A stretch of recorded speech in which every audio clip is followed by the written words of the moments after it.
Hi folks, today's video will be slightly different. I'm doing a comparison against my 2016 Mini Cooper John Cooper Works and Owen's 2007 Mini Cooper S.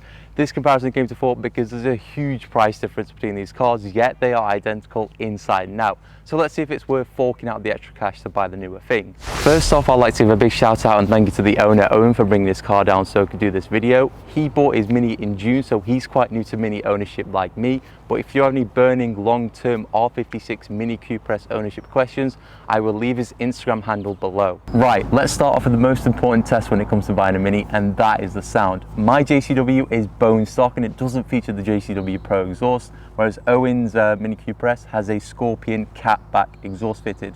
We'll give the cars a few blips. Let me know which you prefer in the comment section down below.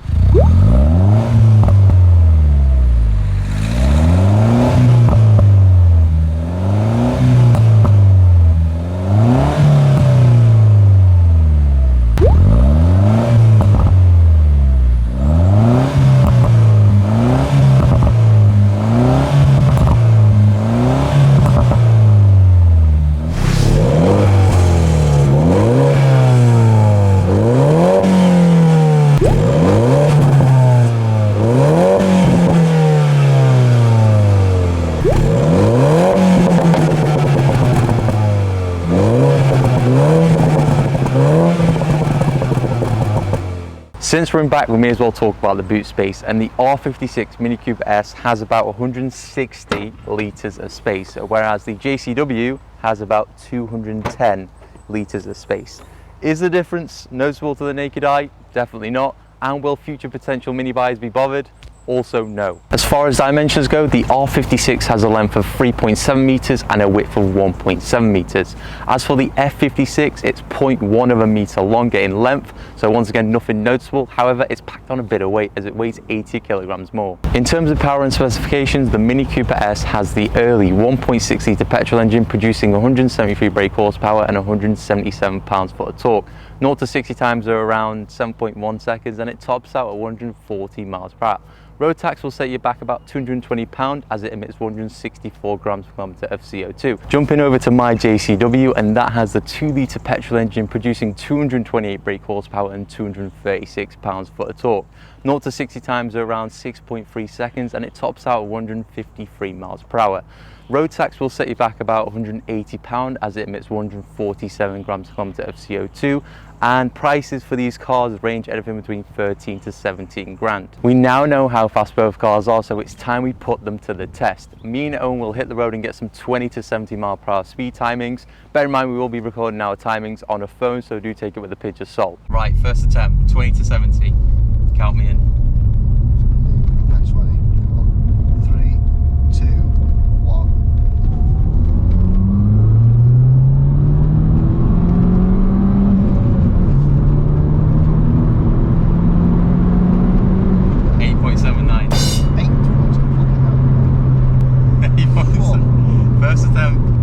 8.79 seconds. Count me in. 3, 2, 1, go.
Wait, so you were 8.79? Yeah, we have to So rewatch it. second quicker, yeah.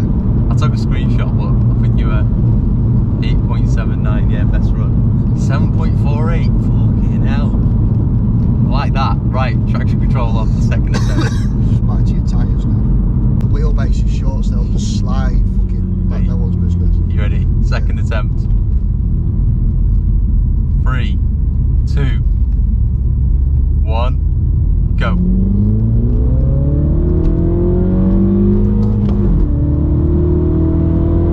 Stop. 7.6. Oh! That's quicker. Mate! That's quicker. Yeah, I went all the way up to 6 and a bit there. Yeah, that's quicker. Holy mate. That's quick, That's that. quick.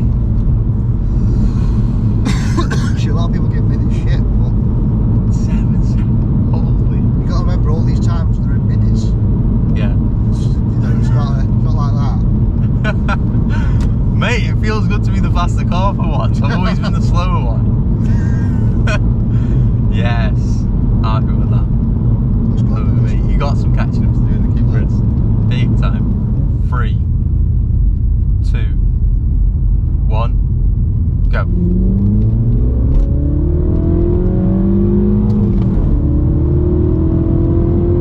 Stop. 7.3. Yeah. There's a couple of common issues associated with the F56 generation Mini Cooper JCW that I'd like to mention.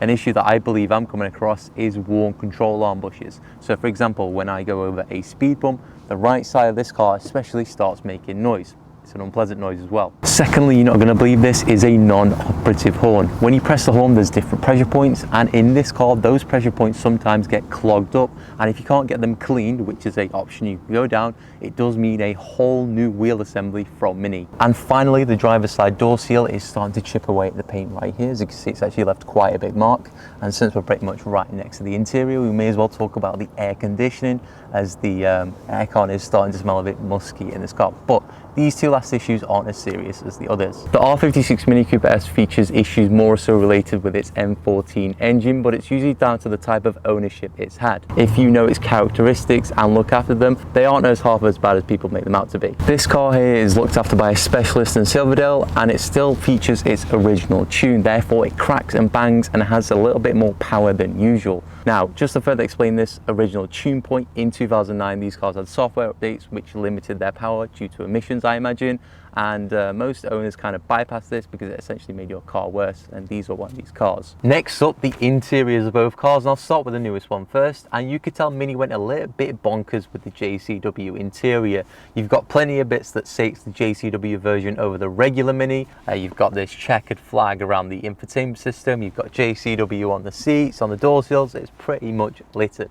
Other features include a display that shows your power and torque output. There's a graphic of when you shut the car off and Mini winks at you, which I think is pretty childish, but make of that what you will. And there's a feature called Mini Connected, which allows you to hook up your phone to the infotainment system and pretty much play apps such as Spotify, which is pretty cool. Although the F56 generation interior is a step up from the R56, it still has poor build quality and some bits just aren't screwed together well. It's very easy for me to demonstrate this because just take a listen to this, right? Can you hear that? And that, and even this.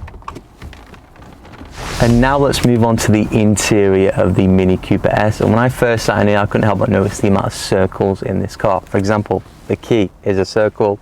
All your air vents, they're all circles. The foot pedals, they're all circles, including your footrest. The fuel indicator is a circle, which is within a larger circle. And all the components on the door cards, they're all circles. And your sun visor mirror cover, you guessed it, that's a circle. Something I've never liked in the R56 Minis is the fact that your speedo is in the center of the dash, and it becomes quite frustrating when you need to concentrate on it. For example, when you're in average speed check zones. I mean, you can scroll through some of the options in the small digital screen in front of you. However, when a fuel light does come on, that kind of disappears and it becomes quite annoying. Anyway, to make up for it, you do get two glove boxes. One here that opens like that, and one up here, which is quite secretive. In terms of some of the cool features in this car, it is the chili pack, so you get some John Cooper Works floor mats, nice red interior, a sunroof, a double sunroof, which looks super cool, and I can't believe it, but your hazard light is right up here, which is quite different to my Mini, of course. So that's the comparison and breakdown of both cars. It's been interesting to see what they can offer and can bring to the table in terms of performance. Choosing your favorite will depend on how much risk you want to take on, because finding an older Mini is quite hard and in most instances end up being unreliable. But then again, it's a lot of fun for the money, and I'll leave it at that. Thanks for watching, and I'll see you in the next one.